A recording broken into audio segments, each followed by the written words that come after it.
Hello aspirant, welcome to BPSC brains. आपको और आपके पूरे परिवार को बीपीएससी ब्रेन्स की तरफ से दीपावली की हार्दिक शुभकामनाएं। चलिए शुरू करते हैं अपना सेशन। आज के सेशन में हम लोग टोटल 100 महत्वपूर्ण प्रश्नों पर चर्चा करेंगे जो आपके एग्जाम के लिए बहुत ही महत्वपूर्ण है। इसलिए वीडियो को बिना स्किप किए एंड तक ध्यान से जरूर देखिएगा।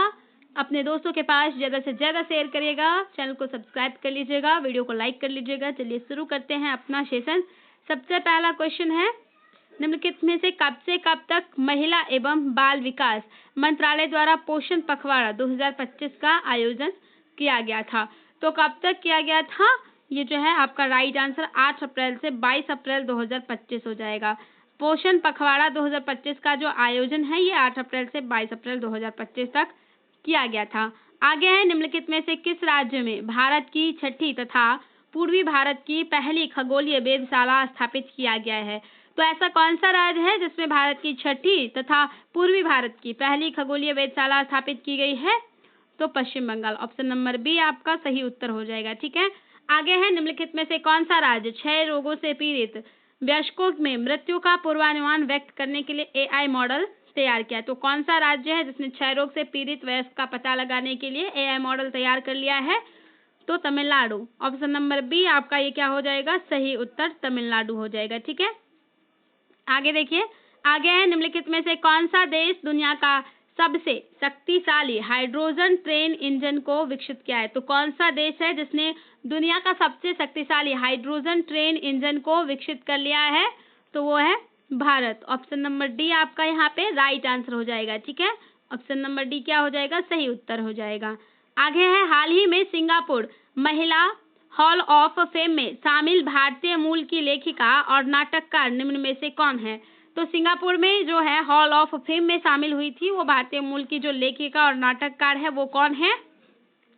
तो वो है कमला देवी अरविंदन। ठीक है, ऑप्शन नंबर ए यहाँ पे आपका राइट आंसर हो जाएगा।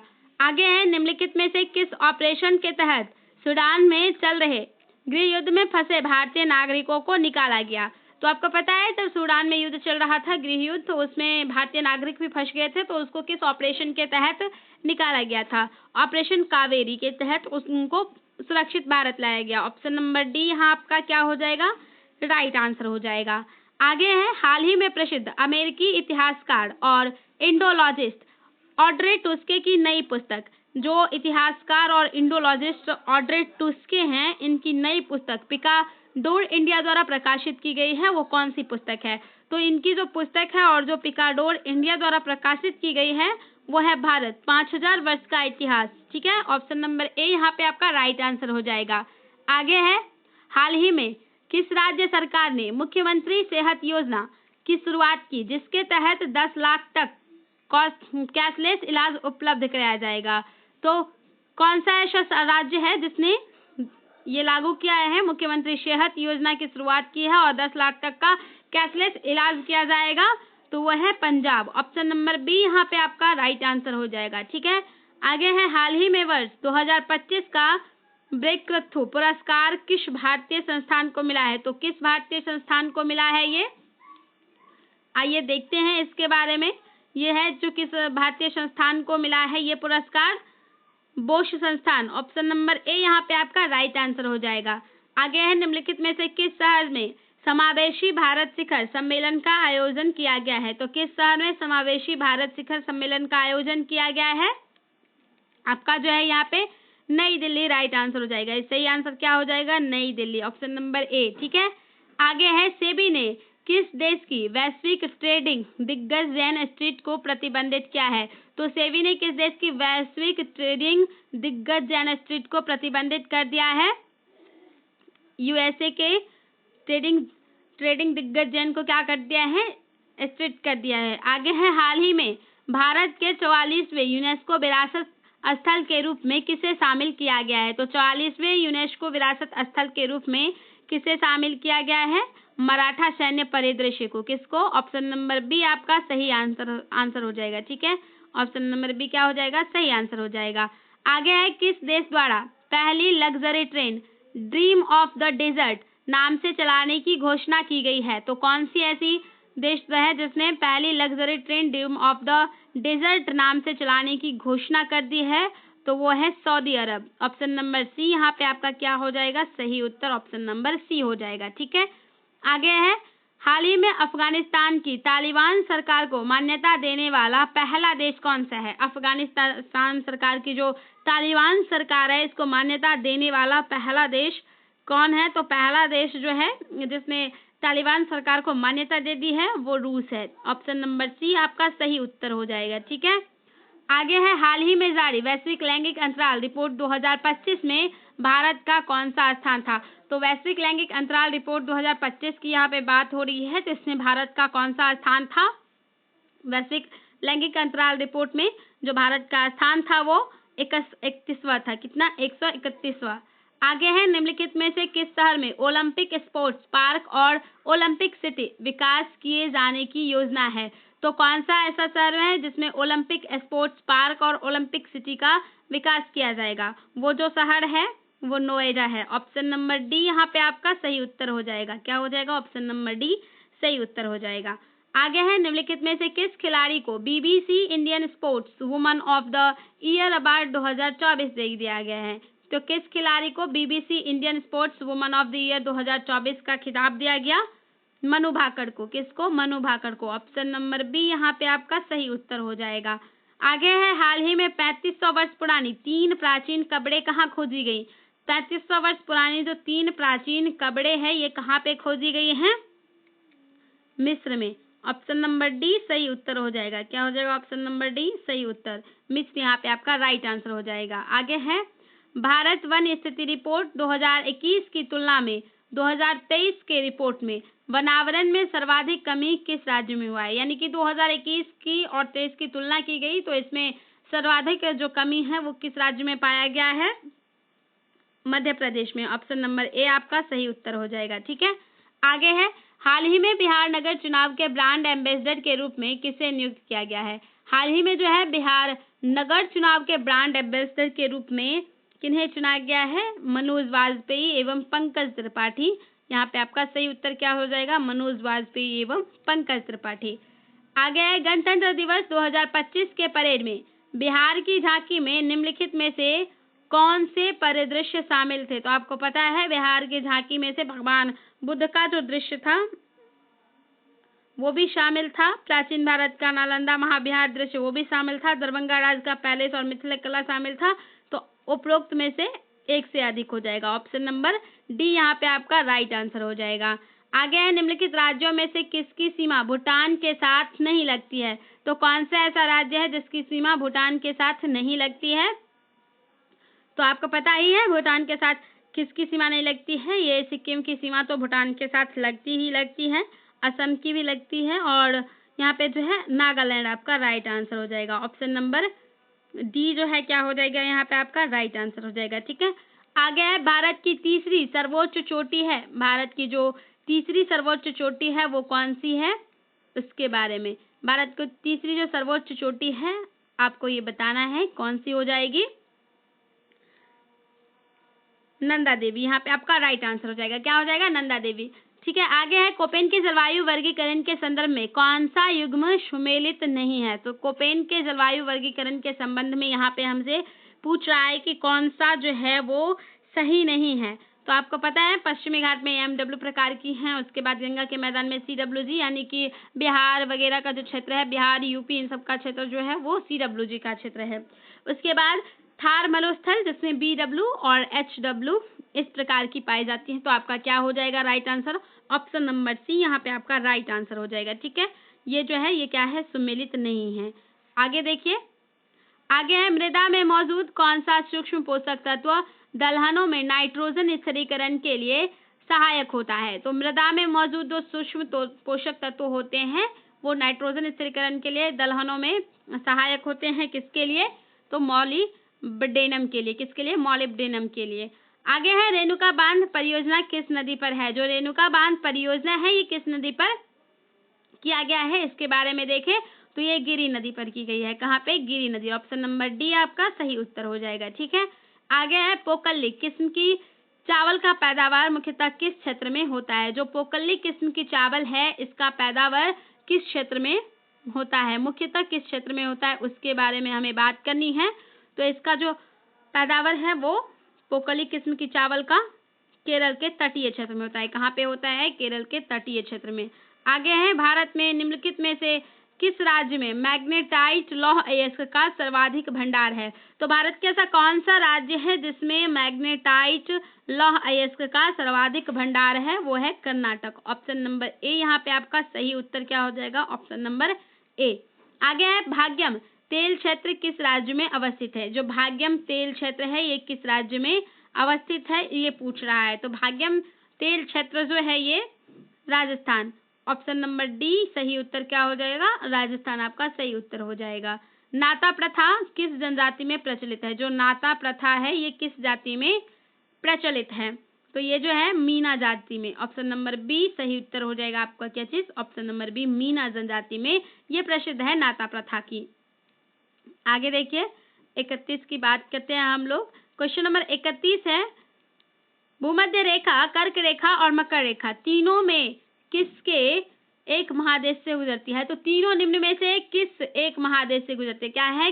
किस एक महादेश से गुजरती है? जो भूमध्य रेखा है, जो कर्क रेखा है और जो मकर रेखा है, मकर रेखा, तो ये तीनों अफ्रीका देश से होकर गुजरती हैं। कि कर्क रेखा अफ्रीका में भी गुजरता है और यहाँ पे भी गुजरता है, मकर रेखा भी गुजरता है और भूमध्य रेखा भी अफ्रीका से गुजरता है। तो ऑप्शन नंबर सी क्या हो जाएगा? सही उत्तर हो जाएगा। आगे है, निम्नलिखित में से कौन सा युग्म सही सुमेलित नहीं है? यहाँ पे से कौन सा ऐसा युग्म है जो सही सुमेलित नहीं है उसके बारे में पूछ रहा है। तो जो मिस्ट्रल है ये राइन घाटी ये जो है आपका सही सुमेलित नहीं है। ठीक है, आगे है, अटलांटिक महासागर का सबसे बड़ा सीमांत सागर है। अटलांटिक महासागर का जो सबसे बड़ा सीमांत सागर है वो कौन सा है? अटलांटिक सागर का सबसे बड़ा सीमांत सागर तो वो है कैरेबियन सागर। ऑप्शन नंबर बी क्या हो जाएगा आपका? सही उत्तर हो जाएगा ऑप्शन नंबर बी। आगे है मांग प्रेरित मुद्रास्फीति एक स्थिति है, यानी कि डिमांड पुल इन्फ्लेशन एक स्थिति है। तो ये किसकी एक स्थिति है? अधिक मांग की। ऑप्शन नंबर बी आपका सही उत्तर यहाँ पे हो जाएगा। ठीक है, आगे है, निम्न में से किन वस्तुओं के मूल्य में वृद्धि होने से उसकी मांग बढ़ जाती है? कौन सा ऐसा वस्तु है जिसके मूल्य में अगर वृद्धि होती है तो उसकी मांग भी बढ़ जाती है? तो वो जो वस्तुएं हैं वो गिफिन वस्तुएं हैं। कौन सी वस्तुएं? गिफिन वस्तुएं। ऑप्शन नंबर सी यहाँ आपका क्या हो जाएगा? सही उत्तर हो जाएगा। आगे है, निम्न में से कौन सा घटक गैर योजनागत व्यय के अंतर्गत आता है? तो ऐसा कौन सा घटक है जो गैर योजनागत व्यय के अंतर्गत आता है? तो वो जो घटक है वो ब्याज अदायगी है, रक्षा व्यय है, वेतन तथा पेंशन है, इनमें से सभी। ऑप्शन नंबर डी आपका सही उत्तर हो जाएगा। क्या चीज? Option number D. आगे है, भारतीय स्टेट बैंक यानी कि एसबीआई का राष्ट्रीयकरण कब हुआ? तो एसबीआई का जो राष्ट्रीयकरण है ये कब हुआ था? 1955 में। 1955 में जो है एसबीआई का राष्ट्रीयकरण किया गया था। आगे देखिए, आगे है, माल्थुसियन सिद्धांत किससे संबंधित है? जो माल्थुसियन सिद्धांत है ये किससे संबंधित है? तो ये जनसंख्या से। ऑप्शन नंबर ए आपका सही उत्तर हो जाएगा।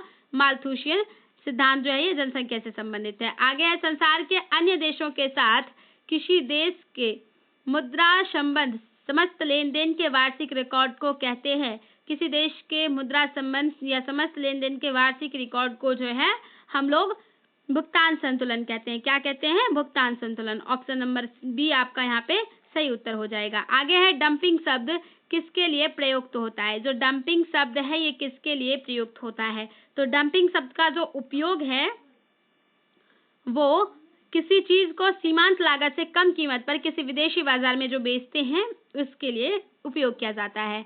आगे है, केपलर का तृतीय नियम बताता है कि सूर्य परितः किस ग्रह के परिक्रमण काल के लिए? किसी ग्रह के परिक्रमण काल के लिए है। तो सूर्य के परितः किस ग्रह के परिक्रमण काल के लिए है? तो ये कौन बताता है? T2 प्रोपोर्शनल R3 ठीक है, T² + R3। उसके बाद है, गुरुत्वाकर्षण के सार्वभौमिक नियम का प्रतिपादन किसने किया? तो गुरुत्वाकर्षण के सार्वभौमिक नियम का जो प्रतिपादन है वो किसने किया है? इसके बारे में बात करें तो न्यूटन ने इसका नियम जो है इसका प्रतिपादन किया था। ठीक है, आगे देखिए, आगे है प्रकाश का वेग अधिक होता है। प्रकाश का वेग अधिकतम कब होता है? जो प्रकाश का वेग है किसमें अधिकतम होता है? तो प्रकाश का वेग निर्वात में अधिकतम होता है। कहाँ पे? ऑप्शन नंबर सी आपका क्या हो जाएगा? राइट आंसर हो जाएगा। ठीक है, आगे है जब दो समानांतर समतल दर्पणों के बीच कोई वस्तु रख दी जाती है तो बनने वाले प्रतिबिंबों की संख्या होती है। जब दो वस्तुओं के बीच जो है समतल दर्पणों के बीच कोई वस्तु रखी जाती है तो बनने वाले जो प्रतिबिंब हैं उनकी संख्या अनंत हो जाती है। क्या हो जाती है? अनंत। ऑप्शन नंबर डी सही उत्तर हो जाएगा आपका। आगे है परम शून्यताप क्या है? परम शून्यताप हम किसे कहते हैं या फिर परम शून्यताप क्या है? तो परम शून्यताप सैद्धांतिक रूप से न्यूनतम संभव तापमान है। क्या है? सैद्धांतिक रूप से न्यूनतम संभव तापमान। ऑप्शन नंबर बी आपका सही उत्तर हो जाएगा। आगे है पराश्रव्य वे ध्वनियां हैं जिनकी आवृत्ति होती है। तो पराश्रव्य कौन सी ध्वनियां हैं और इनकी आवृत्ति जो है वो कितनी होती है? 20,000 हर्ट्ज से अधिक होती है। कितनी? 20,000 हर्ट्ज से अधिक होती है पराश्रव्य की ध्वनियां। आगे है ट्रांसफार्मर प्रयुक्त होते हैं। ट्रांसफार्मर जो है ये किसमें प्रयुक्त होते हैं? तो ट्रांसफार्मर का जो उपयोग है वो एसी वोल्टेज का उपचयन तथा अपचयन करने के लिए किया जाता है। ऑप्शन नंबर डी आपका राइट आंसर हो जाएगा। आगे है स्टील में लोहे के साथ कौन से तत्व मिलाए जाते हैं? तो स्टील में जो है लोहे के साथ और कौन कौन से तत्व मिलाए जाते हैं? क्रोमियम, कार्बन और मैग्नीज। ऑप्शन नंबर सी आपका राइट आंसर हो जाएगा। आगे है ल्यूसाइड का उपयोग द्वितीय विश्व युद्ध के किस रूप में किया गया था? द्वितीय विश्व युद्ध में जो है ल्यूसाइड का उपयोग किस रूप में किया गया था? तो किस रूप में किया गया था ल्यूसाइड का उपयोग? आपका जो राइट आंसर है वो क्या हो जाएगा? रासायनिक हथियार के रूप में किया गया था। ऑप्शन नंबर बी यहाँ पे सही आंसर हो जाएगा। मोती का मुख्य अवयव क्या है? आगे है मोती का जो मुख्य अवयव है वो क्या है? तो मोती का मुख्य अवयव जो है वो कैल्शियम कार्बोनेट है। ऑप्शन नंबर बी आपका सही उत्तर हो जाएगा। सही उत्तर क्या हो जाएगा? Option number B. आगे है निम्नलिखित धातुओं को उनकी घटती अभिक्रियाशीलता के क्रम में व्यवस्थित करें। जिंक, आयरन, कॉपर और सोडियम। इसका जो आंसर है ये आप कमेंट में बताइएगा। ठीक है, क्या करिएगा? कमेंट में जरूर बताइएगा कि इसका आंसर क्या होगा। आगे है उदासीकरण या उदासीनीकरण अभिक्रिया में बनने वाले आयनिक यौगिक को क्या कहते हैं? यानी कि उदासीकरण और उदासीनीकरण अभिक्रिया में जो बनने वाले आयनिक यौगिक है उनको हम क्या कहते हैं?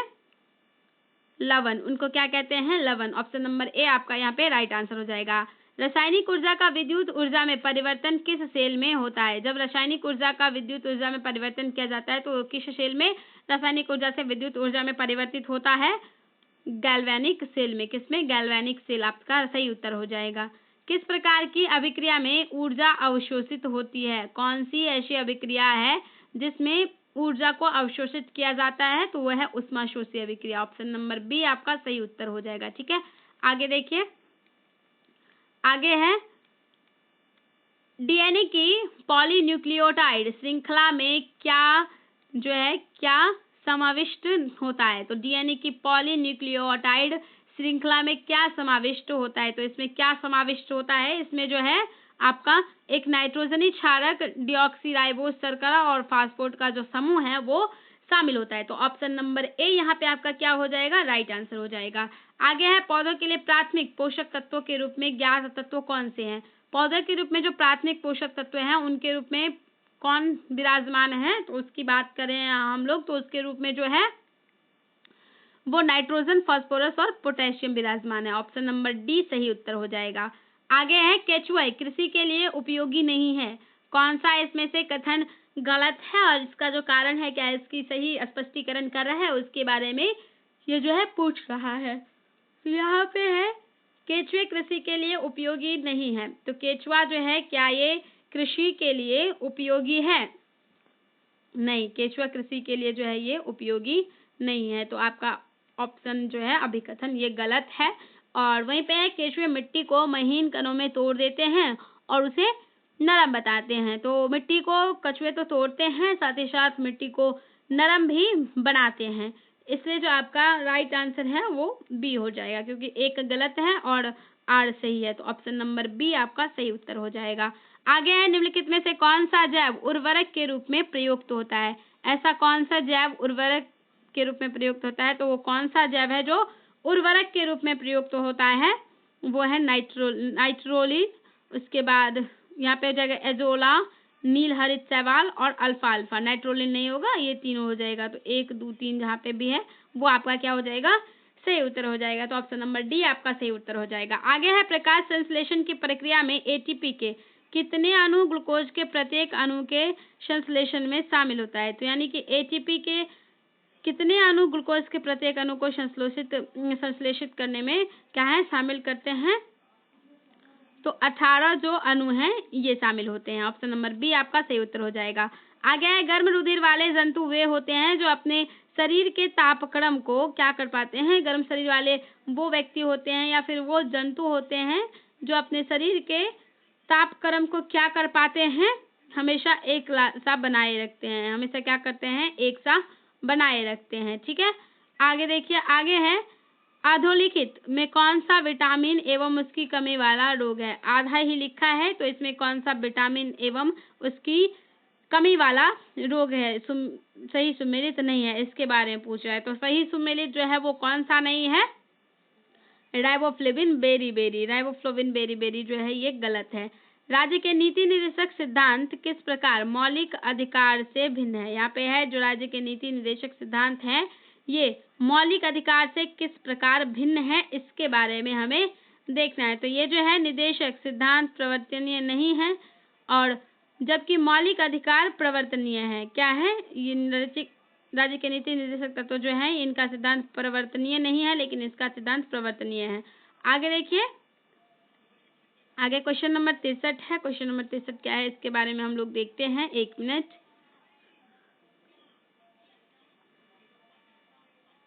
क्वेश्चन नंबर 63 की बात करें, क्वेश्चन नंबर 63 है राष्ट्रपति के निर्वाचन मंडल के सदस्य कौन कौन होते हैं। तो राष्ट्रपति के निर्वाचन मंडल के सदस्य की हम लोग बात कर रहे हैं तो यहाँ पे आपका जो राइट आंसर है वो क्या हो जाएगा, दिल्ली और पुडुचेरी विधानसभा के जो निर्वाचित सदस्य हैं ये भी क्या होते हैं, निर्वाचन के सदस्य होते हैं। लोकसभा राज्यसभा तो होते ही हैं, साथ ही साथ दिल्ली और पुडुचेरी विधानसभा के निर्वाचित सदस्य भी इसमें शामिल होते हैं।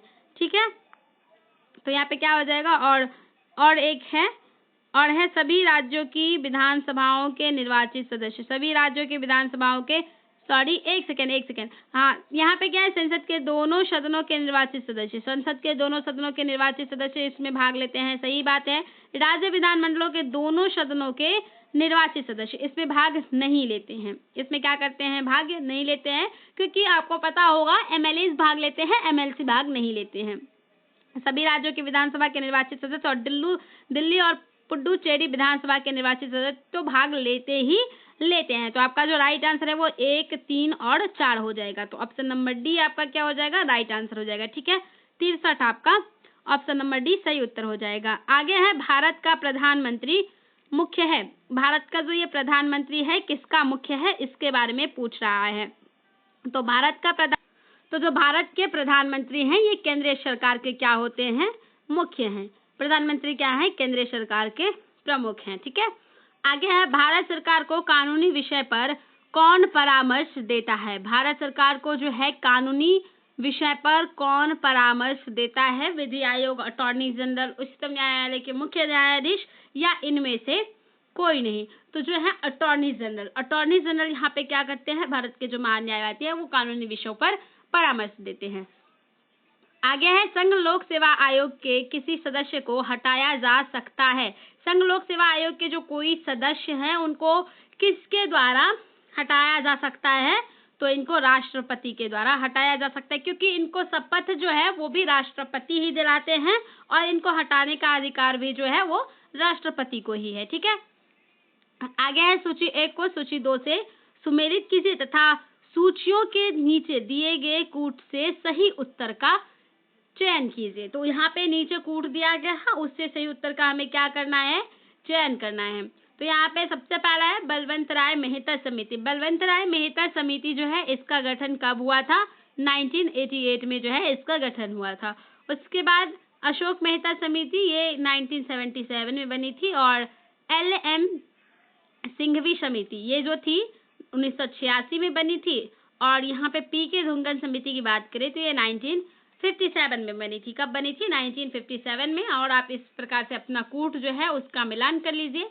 ठीक है, तो जहां भी A का 4 हो, क्या हो, ए का 1 हो। एक सेकेंड, फिर से देख लेते हैं। एक सेकेंड। यहाँ पे क्या है, सुमेलित कीजिए तथा सूचियों के नीचे दिए गए कूट से सही उत्तर का चयन करना है। सॉरी, तो यहाँ पे सही उत्तर का बलवंत राय मेहता समिति की बात करें, यहाँ पे सूची दिए गए कौन सुमेलित है, तो यहाँ पे बलवंत राय मेहता समिति 1957 में बनी थी। सॉरी, अशोक मेहता समिति 1977 में, LM सिंघवी समिति 1986 में, और PK दुंगन समिति जो है ये 1988 में ही बनी थी। और यहाँ पे जो चारों हैं ये क्या हैं, चारों के चारों ही सुमेलित हैं। तो आपका जो राइट आंसर है वो क्या हो जाएगा, जहां भी ए का 1 2 3 4 सीधे का सीधे हो वही हो जाएगा। तो ऑप्शन नंबर बी यहाँ पे आपका क्या हो जाएगा, राइट आंसर हो जाएगा। सॉरी, ठीक है। आगे है, निम्नलिखित में से कौन सा युग्म सुमेलित नहीं है। कौन सा युग्म जो है ये सुमेलित नहीं है, इसमें युग्म दिया गया है, ठीक है, इसको मिलान नहीं करना है। सॉरी, वहां पे मैंने सोच लिया मिलान करना है, फिर भी वही होता, ठीक है। यहाँ पे ध्यान से देखते हैं कौन सा युग्म सुमेलित नहीं है, इसके बारे में हमसे पूछ रहा है। तो केंद्रीय अन्वेषण ब्यूरो है ये 1963 में गठन किया गया था। केंद्रीय सतर्कता आयोग का 1964 में ही किया गया था। भ्रष्टाचार निरोधक कानून का 1988 में ही किया गया था। तो यहाँ पे प्रवर्तन निदेशालय जो है ये 2000 में नहीं किया गया था। आपका जो राइट आंसर है वो ऑप्शन नंबर डी हो जाएगा, ठीक है। प्रवर्तन निदेशालय 2000 में स्थापित नहीं किया गया था। आगे बात करते हैं हम लोग क्वेश्चन नंबर 69 की। राष्ट्रीय विकास परिषद को सुपर कैबिनेट की संज्ञा किसने दी। तो राष्ट्रीय विकास परिषद जो है इसको सुपर कैबिनेट की संज्ञा किसने दी है, तो सुपर कैबिनेट की जो संज्ञा है वो के संस्थानम ने दी है। किसने, के संस्थानम ने, ठीक है। इस गत्रे में मिठास नहीं है, इस गन्ने में, ठीक है, क्या लिखा है, गन्ना लिखा है, गन्ना, ओके। इस गन्ने में मिठास नहीं है, इस वाक्य में भाववाचक संज्ञा है। तो इस वाक्य में जो है भाववाचक संज्ञा कौन सा नहीं है, तो मिठास भाववाचक संज्ञा है। भाववाचक संज्ञा कौन सा है, मिठास नहीं है। मिठास नहीं है, हमें भाववाचक संज्ञा पूछ रहा है, तो मिठास नहीं में गन्ना का जो मिठास है ये क्या हो जाएगा, भाववाचक संज्ञा हो जाएगा। आगे अतिरिक्त शब्द में उपसर्ग कौन सा है। तो अतिरिक्त में जो उपसर्ग है ये तो बहुत ही आसान प्रश्न है। उपसर्ग क्या हो जाएगा, अति, यहाँ पे उपसर्ग है, क्योंकि रिक्त मतलब क्या होता है, खाली स्थान होता है। रिक्त मतलब क्या होता है, खाली स्थान, क्योंकि तिरिक्त का तो कोई अर्थ ही नहीं होता है। यहाँ पे जो तिरिक्त, अगर हम लोग अ को अलग करते हैं तो तिरिक्त का कोई अर्थ होता है, नहीं होता है। अति मतलब अधिक होता है और रिक्त मतलब खाली होता है। तो दोनों का अपना अपना एक अर्थ भी है। और अतिरिक्त, अति में अति जो है ये उपसर्ग है, ठीक है। आगे बात करते हैं क्वेश्चन नंबर 72 की। क्वेश्चन नंबर 72 देखिए। क्वेश्चन नंबर 72 है, कौन सा शब्द समूह स्त्रीलिंग नहीं है। कौन सा जो इसमें शब्द है वो समूह स्त्रीलिंग नहीं है। कौन सा शब्द का समूह है जो स्त्रीलिंग नहीं है। तो इसके बारे में अगर हम लोग देखें शब्द समूह के बारे में, जो स्त्रीलिंग नहीं है तो वो लोटा और पानी है। ये क्या है, स्त्रीलिंग नहीं है, ना ही लोटा स्त्रीलिंग है और ना ही पानी स्त्रीलिंग है। आगे है, change the sentence into passive voice. It is a time to prepare tea. It is time to prepare tea, ये सेंटेंस है और इसको जो है हमें पैसिव वॉइस में बदलना है। तो इसका जो राइट आंसर है वो क्या हो जाएगा, it is time for tea to be prepared. It is time for tea to be prepared. Option number B यहाँ पे राइट आंसर हो जाएगा। आगे है, fill in the blank with correct phrasal verb, the principal, the prizes, dot dot the prizes. तो blank with जो correct phrases verb है इनका यहाँ पे हमें फ्रेजेस वर्ब देना है और यहाँ पे ये सेंटेंस है, the principal dot dot the prizes. तो यहाँ पे क्या हो जाएगा, आपका जो राइट आंसर है वो gave away the prizes, gave away the prizes हो जाएगा, ठीक है।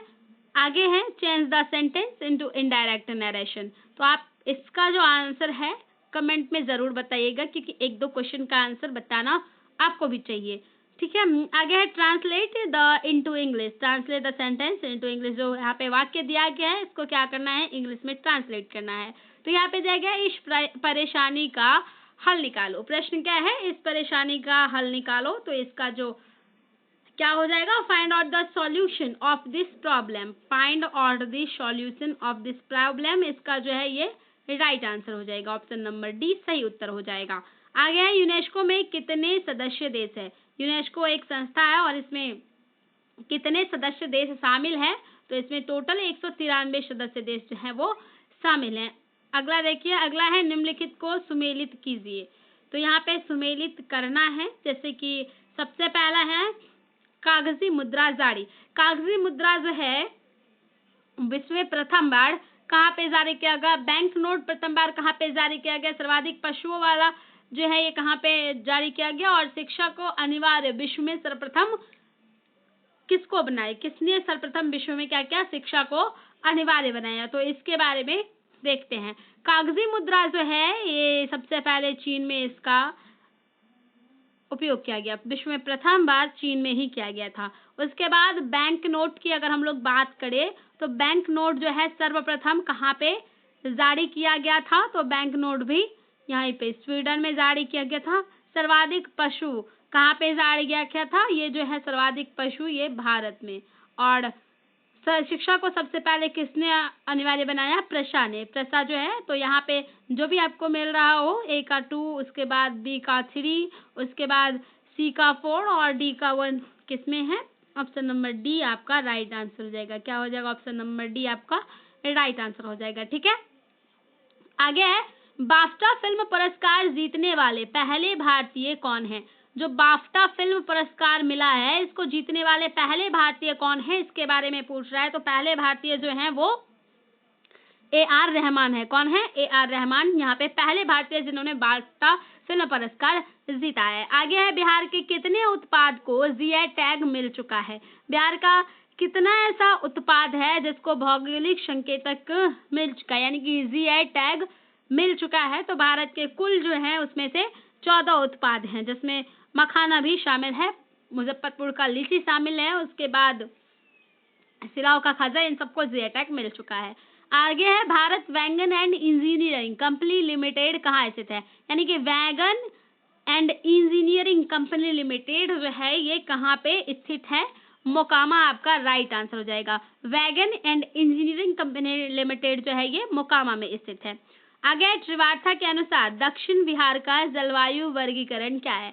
कोपेन के अनुसार दक्षिण बिहार की अगर आप लोग जलवायु की बात करेंगे तो वो अलग है, कहीं पे AW है, कहीं पे AS है और कहीं पे जो है अलग अलग है। और वहीं पे हम लोग त्रिवार्था के अनुसार बात करें तो त्रिवार्था के अनुसार जो है वो AW जलवायु वर्गीकरण है। क्या है? AW। यहाँ पे आपका राइट आंसर क्या हो जाएगा? AW। आगे है भारतीय सम्राट हर्षवर्धन की जीवनी हर्षचरित। हर्षचरित जो है ये किसने लिखी है? तो हर्षचरित आप लोगों को पता ही होगा, ये जो बहुत बहुत बहुत ही आसान प्रश्न है, इसका आंसर बाण भट्ट हो जाएगा, क्योंकि बाण भट्ट जी ने जो है वो हर्षचरित्र की रचना की थी। आगे देखिए क्वेश्चन नंबर 84 का है निम्न में से किस बादशाह के शासनकाल में मुगल सेना में सर्वाधिक हिंदू सेनापति थे? तो कौन सा ऐसा मुगल बादशाह था जिसके शासनकाल में जो सेनापति थे वो सर्वाधिक हिंदू थे? तो वो शायद जो है यहाँ पे आपका राइट आंसर जो है क्या हो जाएगा? औरंगजेब आपका राइट आंसर हो जाएगा। ठीक है, औरंगजेब क्या हो जाएगा? आपका राइट आंसर हो जाएगा। आगे है किस षड्यंत्र के मामले में 3 अंग्रेजों को षड्यंत्र के आरोप में हिरासत में लिया गया था? ऐसा कौन सा षड्यंत्र किया गया था जिसमें 3 अंग्रेजों को षड्यंत्र के आरोप में क्या किया गया था? अंदर ले लिया गया था। तो वो मेरठ षड्यंत्र केस था। कौन सा षड्यंत्र केस था? मेरठ षड्यंत्र केस था, जिसमें 3 अंग्रेजों को हिरासत में ले लिया गया था। आगे देखिए, आगे है ताशकंद समझौता पर कब हस्ताक्षर किया गया था? ताशकंद समझौता जो हुआ था तो इससे कब हस्ताक्षर किया गया था? तो 1966 में ताशकंद हस्ताक्षर किया गया था, ताशकंद समझौते पर। आगे निम्न में से किसने बंगाल में माहलवाड़ी बंदोबस्त प्रणाली की शुरुआत की? माहलवाड़ी बंदोबस्त प्रणाली की अगर हम लोग बात करें तो इसकी जो शुरुआत है बंगाल में, ये है जो मैकेंजी ने की थी। किसने की थी? मैकेंजी जो है इसने माहलवाड़ी व्यवस्था की शुरुआत बंगाल में की थी। आगे देखिए, आगे किस एक्ट के द्वारा विधानमंडल में महिलाओं के लिए आरक्षण का प्रावधान किया गया है? तो क्या कौन सा ऐसा एक्ट निकाला गया है जिसके बाद से महिलाओं के लिए जो है विधानमंडल में आरक्षण का प्रावधान किया गया है, तो वो है भारतीय शासन अधिनियम 1935। इसके अंतर्गत महिलाओं के लिए आरक्षण का प्रावधान किया गया है। आगे है 1941 में द्वितीय विश्व युद्ध के दौरान किन घटनाओं के कारण जर्मनी और उसके साथी राष्ट्रों की हार हुई। तो द्वितीय विश्व युद्ध के दौरान ऐसा कौन सा घटना हुआ जिसके कारण जर्मनी और उसके जो साथी राष्ट्र थे उनकी हार हो गई। तो इसका जो राइट आंसर क्या हो जाएगा, सबसे पहला देख लीजिए। सबसे पहले तो ये हो जाएगा यहाँ पे कि हिरोशिमा पर एटमी आक्रमण हुआ था। नहीं, जर्मनी पर का रूस पर आक्रमण हुआ था। किसका? जर्मनी का रूस पर आक्रमण हो गया था। और दूसरा जो है जापान का पर्ल हार्बर पर आक्रमण हो गया था। जापान के पर्ल हार्बर और जर्मनी ने है जो उसने रूस पर आक्रमण कर दिया। तो यही मुख्य कारण रहा जिससे उसके साथी राष्ट्रों की क्या हो गई थी, हार हो गई थी। तो ऑप्शन नंबर सी यहाँ पे आपका क्या हो जाएगा, राइट आंसर हो जाएगा। ठीक है, आगे है अब्राहम लिंकन द्वारा दास प्रथा का उन्मूलन कब किया गया। जो अब्राहम लिंकन है इसके द्वारा दास प्रथा का उन्मूलन कब किया गया था। तो अब्राहम लिंकन के द्वारा दास प्रथा का जो उन्मूलन है वो 1863 ईस्वी में किया गया था। सही उत्तर क्या हो जाएगा, ऑप्शन नंबर सी हो जाएगा। आगे है एक महिला ने एक वस्तु को कुछ लाभ पर 960 रुपए में बेचा। यदि वह उसे 800 में बेचती है तो प्रारंभिक लाभ के लिए 1/3 के बराबर हानि होती है। तो वस्तु का लाभ प्रतिशत कितना था। यहाँ से जो है मैथ के क्वेश्चन शुरू होते हैं। 10 तो जो है वो मैथ के प्रश्न हैं और ये आप खुद ही बना लीजिएगा क्योंकि जीके जीएस के बारे में हमें यहाँ पे डिटेल से बात करनी थी और मैथ के क्वेश्चंस को तो आपको खुद से ही हल करना है। देख लीजिए सारे के सारे क्वेश्चन, बहुत ही धीरे धीरे हम दिखा रहे हैं आप लोगों को, यहीं से देख लीजिएगा। ठीक है, देखिए देख लीजिए।